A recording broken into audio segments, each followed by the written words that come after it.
Plants belong to another universe, a silent and seemingly simple world. They make food from sunshine, which in turn feeds the animal kingdom. But what if plants were keeping something from us? What if they have minds? What if they are intelligent? Scientists are asking these very questions. Do they perceive their environment? Do they have a memory? Could they have a nervous system? To these men and women, the great divide between the plant and animal world is not that great at all.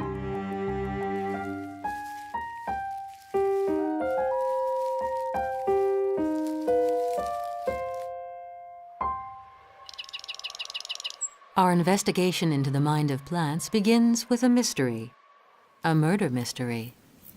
In the late 1980s, a serial killer was stalking the Limpopo savanna. At the time, there was a severe drought. The country was devastated. Water holes had dried up, and food became scarce. Only the tough and widely spread acacia provided any sign of hope to large herbivores such as the kudu. These beautiful and robust animals could nibble around the tree's defensive spikes, plucking its small green leaves. Death by starvation seemed averted. The hard times could be survived. But then something strange began to happen. Large numbers of healthy kudus suddenly dropped dead. Thousands littered the landscape. The deaths continued for months with no clues as to why. The kudus lived on game reserves and were an important source of income to their owners and the tourist industry. The cost was high for both animals and people. It's very distressful to me to see such beautiful animals just lying dead for no reason. So I decided I've got the time and I'm going to find out what it is.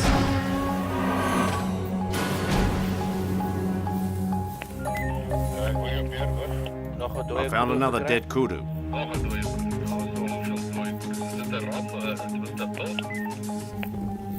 We've lost 34 kudus. And the strange thing is that they die and they don't look bad.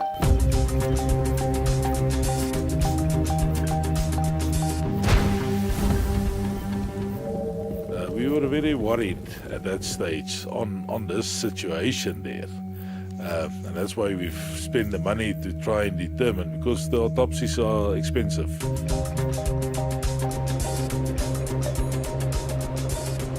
The veterinarian through the autopsy couldn't say anything. He couldn't find anything wrong with the animal. He said he made a suggestion we should actually look further into the process and see if we can't get any university involved. The job of detective fell on this man, Wouter van Hoven, a distinguished conservation biologist and specialist in great African herbivores.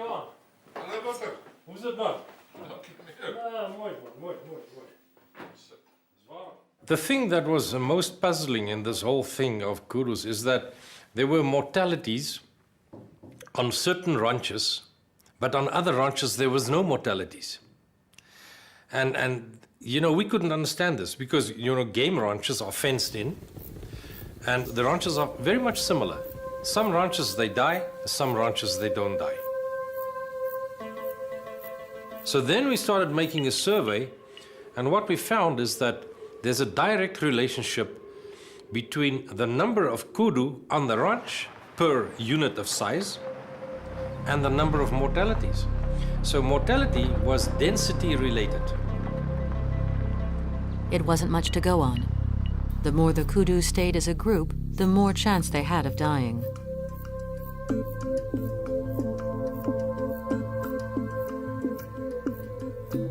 It was clear that predators did not kill them. There were no obvious marks on their bodies. Finding the cause of deaths would need further investigation. Van Hoven arrived with a fully equipped mobile lab and a team of students to help him carry out a series of autopsies. I looked at some of them post-mortem because we couldn't find any diseases, parasites, nothing of that. Van Hoven then focused his research on the dead animal's stomach content. Kudus digest their food in a way similar to cows, needing the natural fermentation process to help it break down plant matter. The first post-mortem analyses showed something very odd. I looked at the intestines, and particularly in the rumen, and had a look at the efficiency of fermentation, the rate of fermentation. And that was the next clue, that on the farm where the animals died, the rate of fermentation was lower than the neighbor which had less kudu, and there was no mortalities on his farm. Something was influencing the rate of fermentation. Now, what could that possibly be? As the research continued, they found something even stranger. All the dead kudus had unusually high doses of tannin in their bodies. Tannins are molecules that some plants use as a chemical defense to fight off parasites and leaf-eating insects. Plants normally only produce small quantities of tannin, and large herbivores can just flush this low toxin out of their system through the liver. But the tannin levels were far too high for the kudus to handle, resulting in the slowing down of the fermentation process and the animal's ability to digest its food, with fatal consequences. The deadly tannin had to come from plants, as it only occurs naturally in them. But which ones? And how or why would any plant produce enough tannin to kill animals on such a massive scale?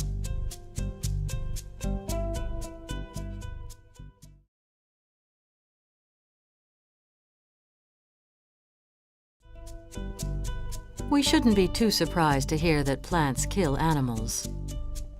Unwary creatures can find themselves in an upside-down world where what they normally eat eats them. Carnivorous plants have evolved elaborate traps, some with sticky fingers. Others have snapping jaws or slippery slides to catch prey. This is how they've adapted to living in poor soil and compensate for nutritional deficiencies. They've even pushed the limits of refinement by growing their sexual organs far from their stomachs in order to spare pollinating insects.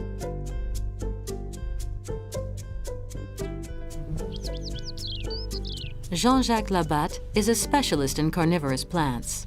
His collection in southwest France is unique in Europe. There are about 650 species of carnivorous plants throughout the world. The only places where you won't find them are the poles and deserts. The most fascinating of them is the Darlingtonia.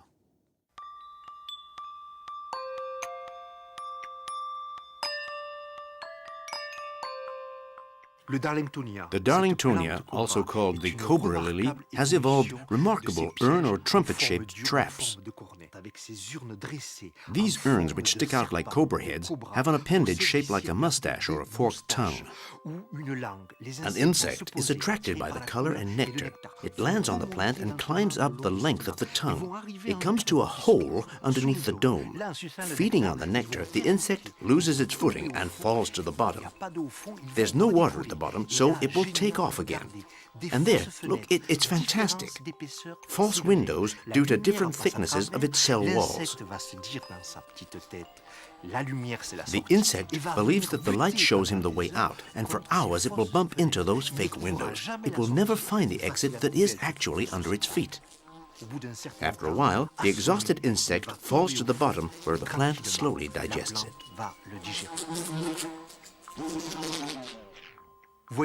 A brilliant strategy from the plant world.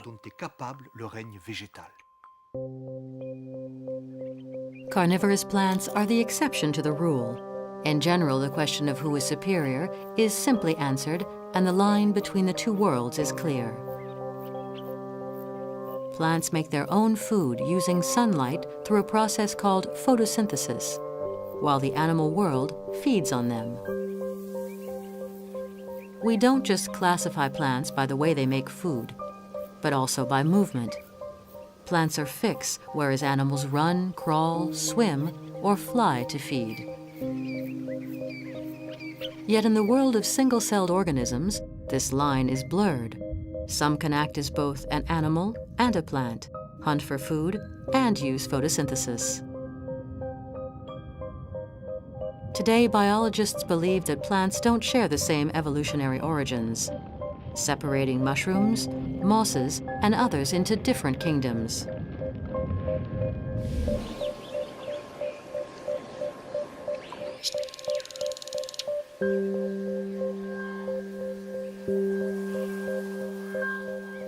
Botanist Professor Francis Hallé specializes in the structure of trees and the ecology of tropical rainforests. For Professor Hallé, the world of plants is a misunderstood kingdom full of wondrous treasures. The Americans have sequenced human DNA, 26,000 genes. The problem is that a few years later we sequenced the genome of rice, 50,000 genes. That gave us a cold chill, and many biologists thought we would have to abandon the idea that the more genes an organism had, the more evolved it was. Axel Kahn, a colleague and human genome geneticist, told us, no, don't drop this idea. The more a living creature evolves, the more genes it has. This simply proves that rice is more evolved than us.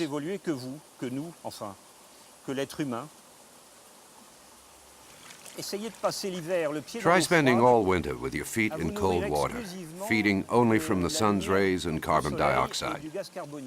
Well, you couldn't. And the reason is that you don't have the right genetic equipment. You don't have enough genes. Plants and animals are not in a race. We can't say that plants have overtaken us. In reality, it's a strange kind of race because one goes left and the other goes right. Their strategies are inverse. So now we have to recognize that on their journey, plants have gone much further than we have on ours.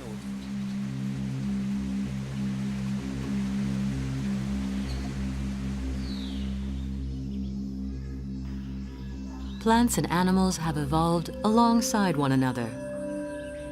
Plants may feed animals, but in return, they ask to be pollinated and have their seeds dispersed. They've developed an arsenal of biological weapons to protect themselves, but they've also created a treasure trove of seductive powers. Their variety, beauty, and perfumes are compensation for an adult life fixed to the ground. Their only fleeting moment of freedom are as seedlings, falling to the ground or floating through the air. They've learned and mastered some important rules of survival: adaptation and cooperation. It's quite easy to say that thanks to evolution, the living systems become more and more clever or more and more intelligent, while intelligence could be defined in various ways.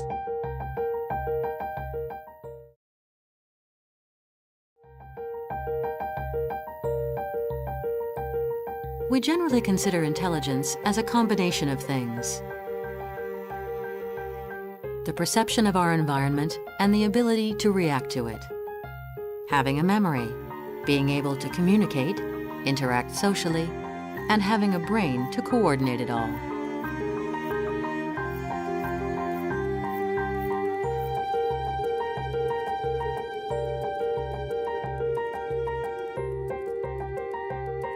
Worldwide, a small group of scientists are at the forefront of this controversial branch of science.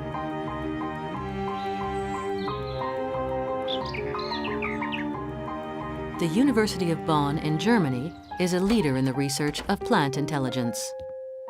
Here they're exploring one of the fundamental qualities for intelligence: the ability to perceive the environment. The results we had last year, combined with the work of our colleagues, have shown that plants can interact in many different ways with their environment. Professor Volkmann conducts his experiments using simple techniques to unlock the secrets of plant perception and intelligence.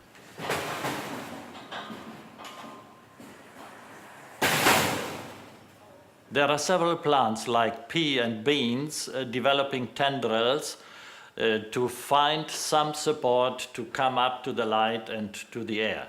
We are using pea plants like this. Here we have 2 pea plants.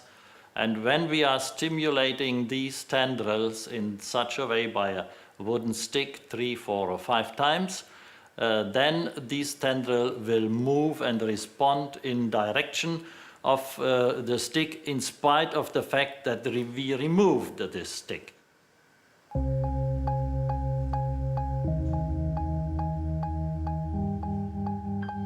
The pea plant's outer surface is covered with sensors that send a signal to the cells below. The stimulated cells grow less rapidly than the outer ones, causing it to twist around whatever it touches. This is what allows the pea plant to grow in all directions, stretching out, feeling the world around it, grabbing hold, creating the foundations for the rest of the plant to follow.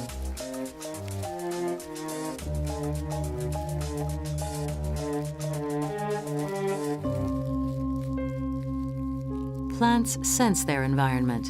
This is true of growing pea plants as it is of their flesh-eating cousins. Carnivorous plants are a little more complex. To ensure the plant captures something edible, the insect must first activate 2 fine hairs inside the trap before it closed.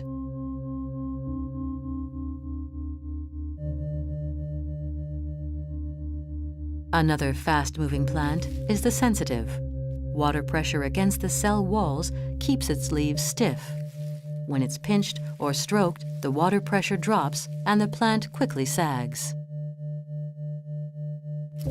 The exact reason why is not known, but the sudden movement from a touch could be a defense mechanism, frightening insects that land on it. Fast-moving plants are uncommon.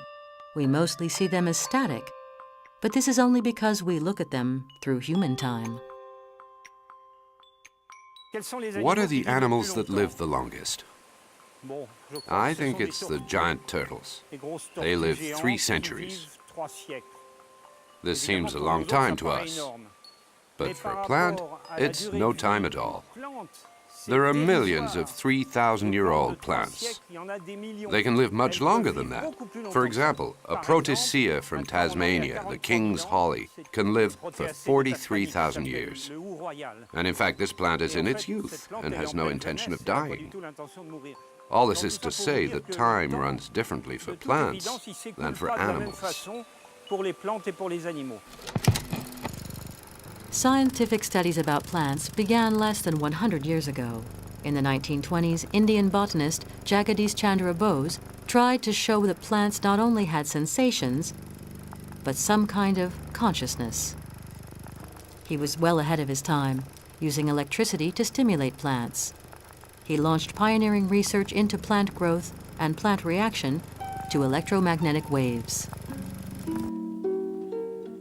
В чем же секрет таких быстрых реакций? In the 1970s, Soviet researchers flirted with sensitive plants. Показал биотоки. The results were spectacular. In their experiments, they managed to anesthetize plants with chloroform, stimulate them with candles, or, as in the famous experiments with frogs' legs, submit leaves to electrical pulses to get a reaction. Биотоки у растений? Да. Electricity, touching, fire, chloroform. These are sensations we could imagine affecting a plant. But what about sound? The Desmodium gyrans is commonly known as the dancing plant, in the strict sense of the word.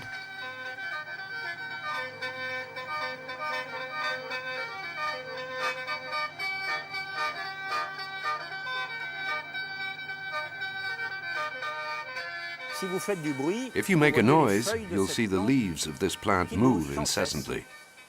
But you know, if you touch it instead of making a sound, it doesn't move at all. Actually, it's sound that it's sensitive to.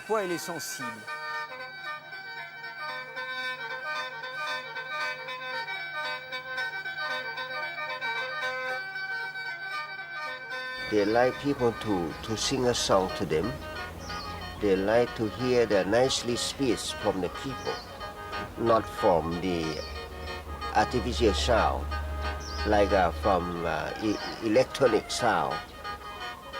They like to play with human.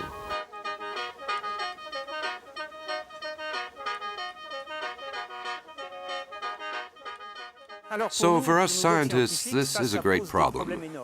For two reasons. Firstly, because we don't know how it works.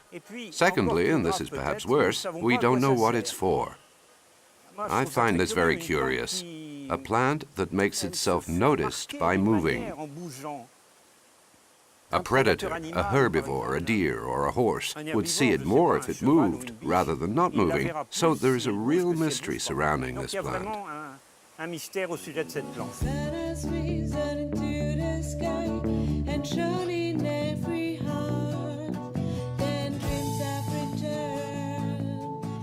The dancing plant seems to break all the rules. In the early 70s, at the beginning of the hippie movement, a crazy idea took root. Some people claim that music had a beneficial effect on plants. In doubtful but original experiments, plants were exposed to different styles of music. Jazz or classical music made them grow stronger, while rock music killed them.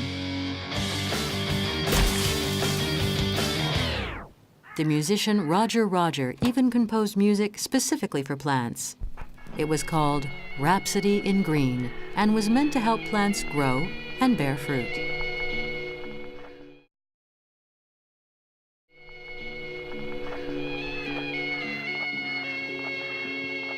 While the dancing plant reacts to sound, the effect of different musical styles is not something that scientists take very seriously at all.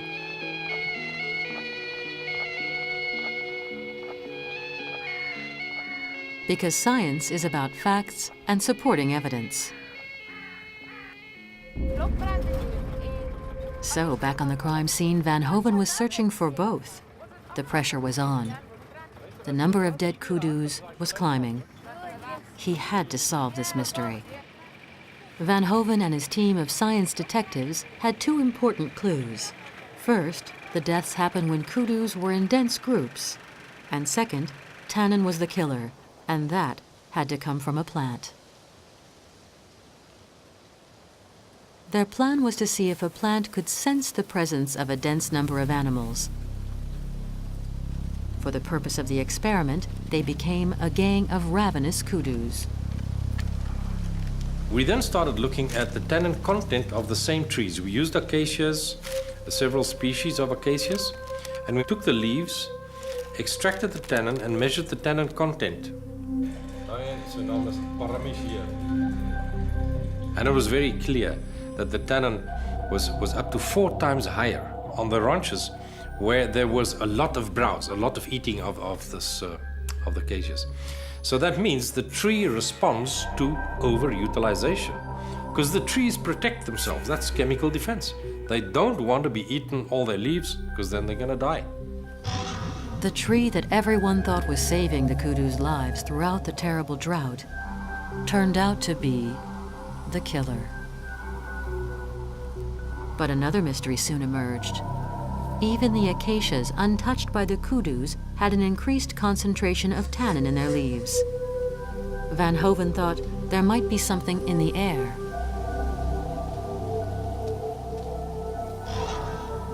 First we pulled off the leaves and opened up all the little pieces of the branches. So we put the bag over and left it there for about an hour. Then we took the bag off, and now we got the air in which there was also then release of gas from the plant itself. And we take a sample of this air, and that will be then analyzed back in the main lab. What they quickly found was that as soon as kudus start overgrazing an acacia, the tree emitted a gas, ethylene. Ethylene, when it is liberated out of these stems, it goes normally downwind because it's a very light gas, CH2. It's a small colorless, odorless gas. But when it gets to other intact leaves, it affects the mitochondria, and the mitochondria then produces the enzymes that catalyze the production for more tannins. It's a chemical communication. The mystery was solved. The acacias not only sensed the presence of large number of kudus, but their unseen communication system is what helped doom the large numbers of kudu grazing on the plants. If you want to manage wildlife, look at the lessons that nature teaches you, and manage according to that. Ranchers in the Limpopo savanna are now more respectful of the acacia, making sure that their properties are not overpopulated with kudu. Cases like the acacia have scientists now talking about plants having social skills. The oak is another example of trees acting as a community. They can perceive the space around them. If a sapling from another species tries to take root in their territory, the oaks launch a chemical attack, killing the young intruder. We see forests as places of peace and calm, yet they have a surprisingly active and dynamic social life. The way trees communicate is similar to some highly social insects, such as ants. They'll leave chemical trails for others to follow, creating an invisible highway. And when the colony is under attack, soldier ants will release formic acid to warn the others.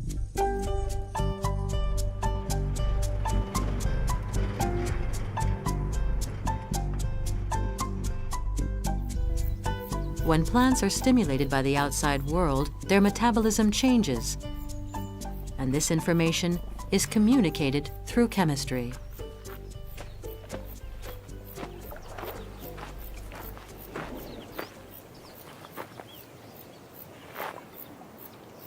A plant's going to react on nutrients that is transported by fluid, by water, through the root system. It's going to react on light, that is the stimulus for photosynthesis. And it's going to react on damage and infections. So if you've got damage by eating or infections by plant viruses, you break down plant tissues and the plants react on that. They immediately produce some kind of antibodies and they start reacting against that. It's in the human body, you find the same thing.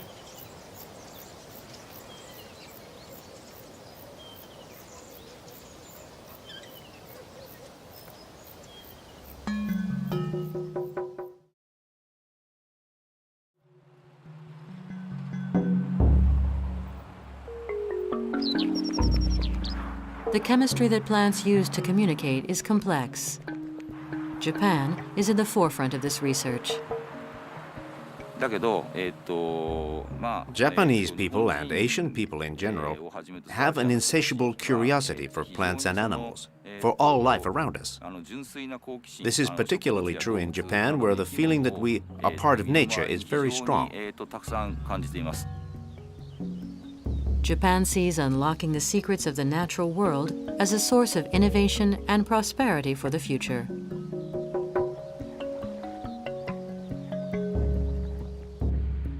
The Laboratory of Plant Physiology at Tohoku University is well equipped to study the structural biochemistry of plants.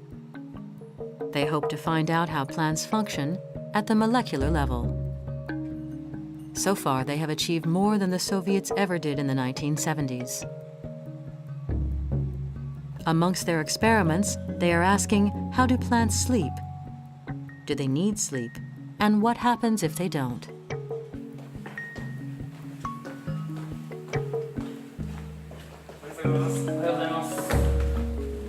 It's common to see these scientists taking their plants out for a morning stroll, moving their prize specimen from one artificial location to another.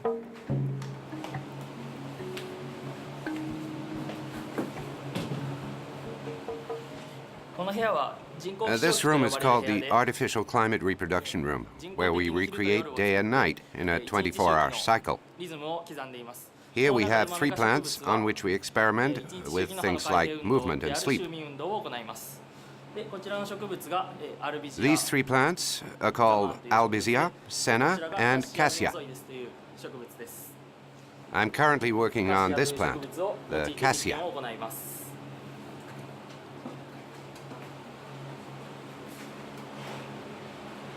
All animals and all plants and all organisms have a biological clock. That is common for all organisms. Thus, the sleep is not only the task of the animals, and some plants sleep very similar fashion as human beings. That is leguminous plants.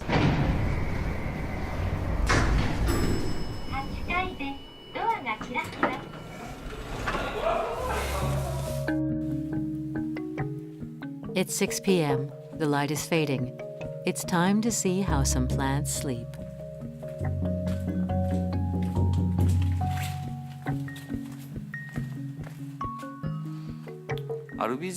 The Albizia, a plant of the leguminous family, folds its leaves at night. It sleeps. This leaf movement, which we call falling asleep, occurs over a 24-hour cycle. These leaves that are now open, because it's day, will close at night.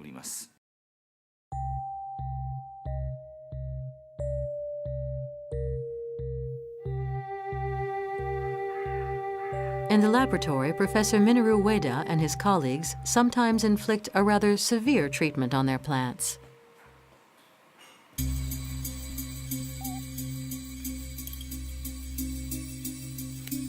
Leaves are cut, crushed, and ground to extract the molecule thought to be responsible for triggering sleep in plants.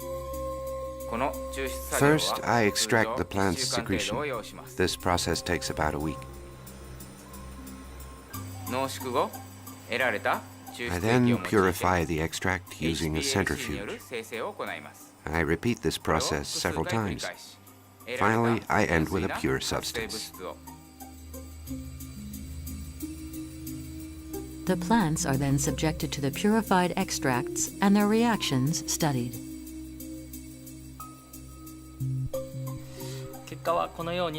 The results are the following.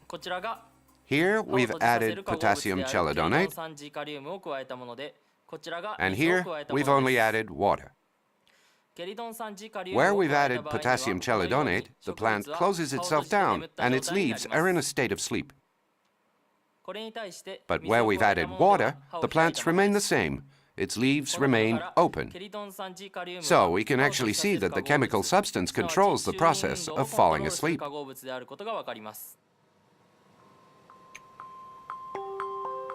They've found the key compound that the plant uses to tell itself that it's time to sleep.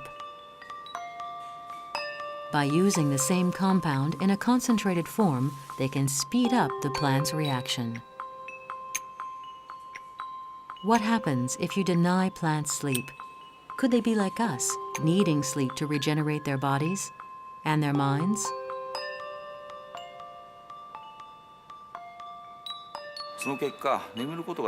If the natural process of sleep is prevented, then after 2 weeks the plant starts to turn yellow. It then withers, and in the end, the plant dies.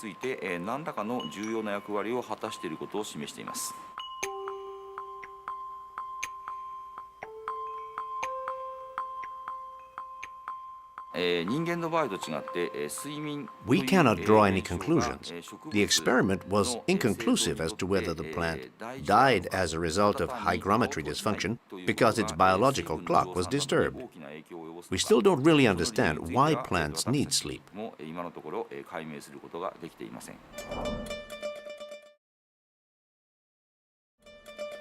Experiments in Germany and Japan show that plants react to the outside world and communicate through chemistry.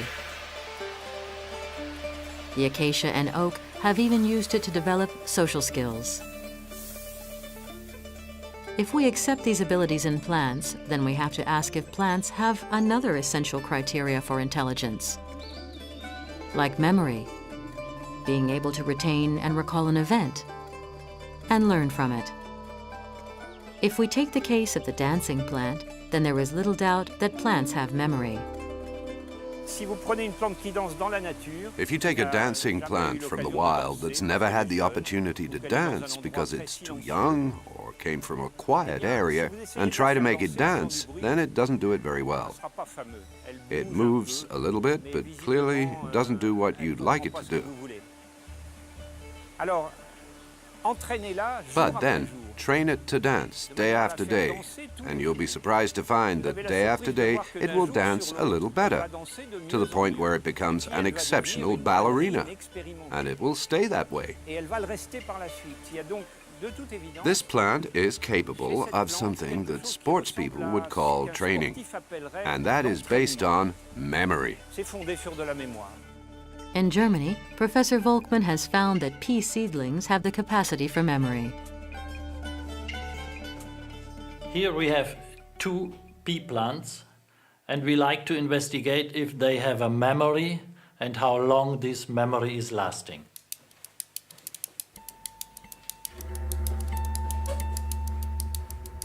Professor Volkmann puts the seedlings in a horizontal position.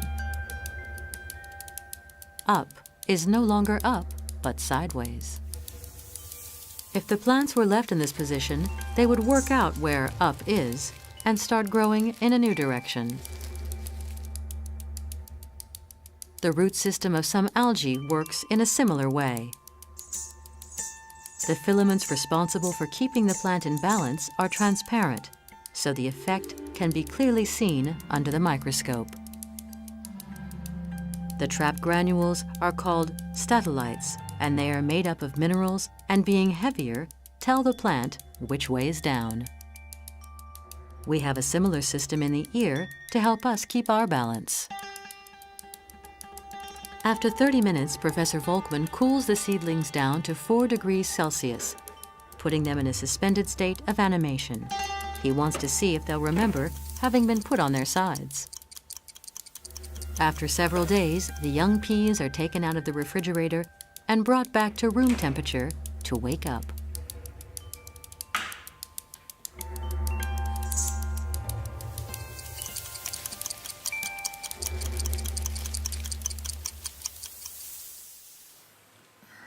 So, after warming up the temperature from 4 degrees in the refrigerator to 22 degrees in the laboratory, we see nicely the response of both plants.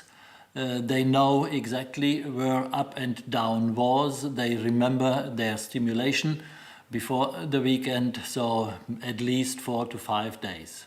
And we see that the response is a little bit different between the 2 plants, which means the one is better with their remembrance, with their memory, than this one. The experiment shows that plants have a perception and memory of the space around them. A dancing plant can be trained, building on previous experience. A carnivorous plant will retain the memory of a specific insect's touch for a short time in case another is nearby. The acacia will remember the kudu's overgrazing for over an hour. Plants have developed ways to store memory different to ours in a way that we don't as yet fully understand. It has allowed them to learn from the past, plan for the future, and work together for the benefit of the species. The word memory has been used for many different systems. We speak of human memory and we speak of computer memory, which is not the same thing. We speak of memory for the inferior animals. In that case, it's yet another system. And we can even speak of memory for plants, as different authors and scientists have done. What we mean by memory is the capability to store a certain signal for a certain period of time, and in some experiments, the capability to recall that signal with another signal. It's difficult for us to imagine that memory can be stored outside a brain. Could plants have some kind of central nervous system that we don't quite understand? And if so, where would it be? an audacious idea was proposed in the late 1800s. To understand its origins, we need to use our own memories and go back to where it started. Back to Victorian England and the great biologist Charles Darwin. Darwin's theories on the evolution of species revolutionized the field of biology and changed the way we look at our place in the animal kingdom. But Darwin's contribution to science was much more. In his country retreat in Kent, Darwin experimented on carnivorous and climbing plants. He put forth a daring idea that plant activity was not limited to growth. Charles Darwin, in his book, speculated on the possibility of there being a root brain, because in Darwin's formulation, the brain was associated with bending movements of roots. We had discovered a special zone just behind the root tip, which seemed to suggest that this region has really some extraordinary physiology in there.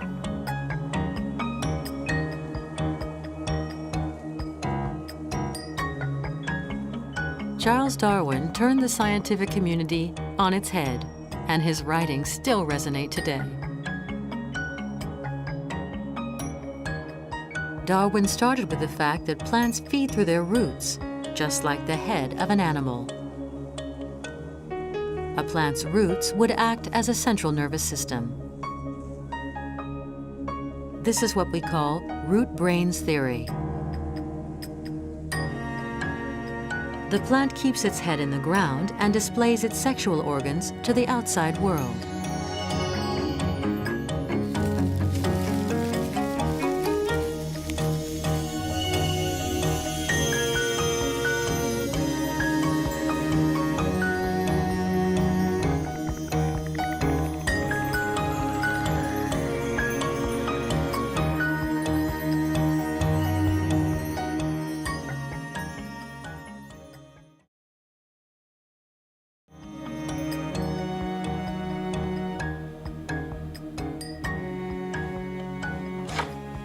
At Bonn University, František Beluska, an advocate of root-brain theory, has been working for several years on the physiological functioning of roots.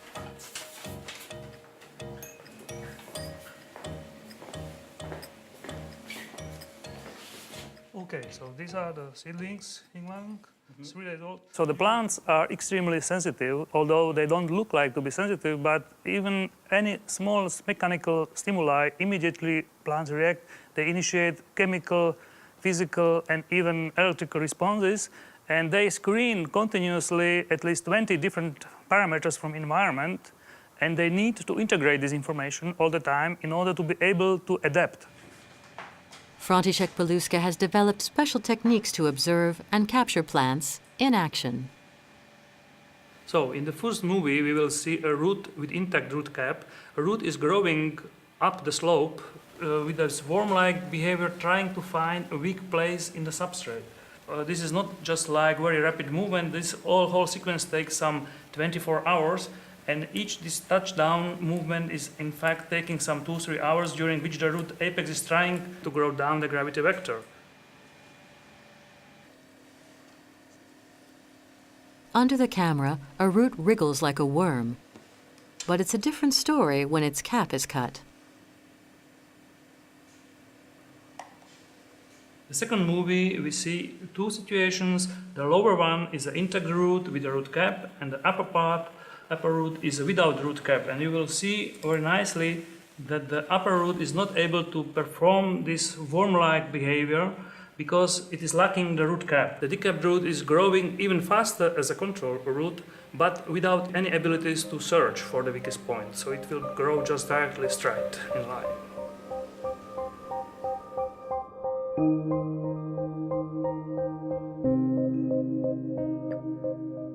In the 1990s, researchers at the University of Bonn discovered unusual activity in a particular part of the root that they dubbed the zone of transition. Here they found cells containing molecules such as lactin, and myosin. The fascinating thing about these molecules is that they are the same found in muscle cells that enable animals to move. The cells in the zone of transition may be very different, but they function in the same way as synapse, the nerve connections in animals that allow neurons in the brain to create circuits with other neurons, as well as muscle and gland cells. It's these synapse connections between cells that allow the complex interchange of information in our bodies, as well as perception, memory, and thought. Plants know when to go to flowering or when to go to dormancy. These are very critical decisions for the plant, and the whole plant body must react simultaneously. So there must be some system, some central commander in the plant which decides when to start this process. Current research in plant physiology confirms Darwin's intuitions and ideas. The root system is not only used to feed, but it explores space with purpose and intelligence. The roots process complex information, much like the nervous system of vertebrates. If we look at how plants function and compare it to the animal world, it may not be as different as we'd like to think. If plants resemble us and have a kind of nervous system, then is it possible to talk about plant neurobiology? This is a gray area that some biologists enter without hesitation. In Slovakia, scientists from all over the world gather to attend a symposium. They are not many in their field, and none of them would want to miss this event. Minoru Ueda, Dieter Volkmann, and Franciszek Beluska all attend. They present their experiments and compare their views on a plant's nervous system. Active natural products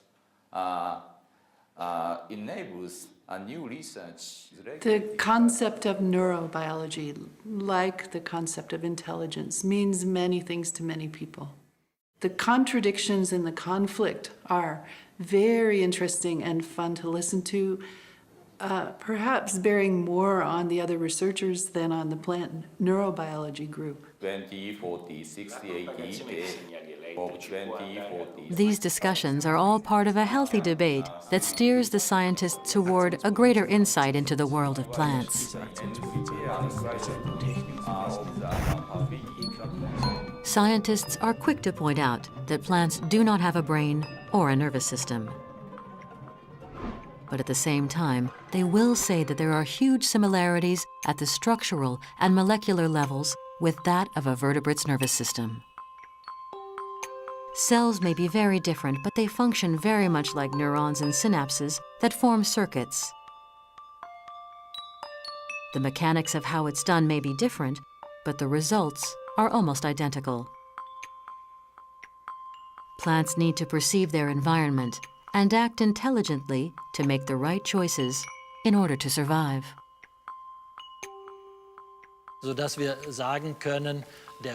So we can say that the difference between plants and animals, or at least between plants and inferior animals, is not that big when you really look at the cellular and molecular levels. These claims may seem reasonable, but the world of science is skeptic by nature. These days it is of course difficult because this field is still not officially accepted, so the mainstream is still not convinced about this idea. So in science it is normal, it is just usual. Science is very conservative and it takes a lot of time to make really breakthrough changes and advances. The journey of acceptance in science can sometimes be a long and arduous road. Fundamental research into plants can rattle conventional thinking. It sometimes embarrasses and disturbs. But it also opens our eyes and changes the way we look at the world of plants. In the scientific world of plants, I am absolutely convinced that the greatest discoveries are yet to come. We have much to learn from the natural world. The idea of plants having intelligence is a contradiction to our worldview. but at the same time, it is deeply consistent with the theory of evolution. All life has branched out from one center, rippling out, finding its own way to earn the right to live and pass on its genetic inheritance. What is true of animals is true of plants. There are superior plants, endowed with greater capability for perception, memory, and communication than others. In other words, with varying degrees of intelligent behavior. If we ask who is superior, animal or plant, then at least, in the Limpopo savanna, the answer is clear. The threatened acacia tree kills the starving kudu. And what if we went a little further and associated survival with intelligence? And we ask who will be around the longest? Then, the answer could be a little disconcerting.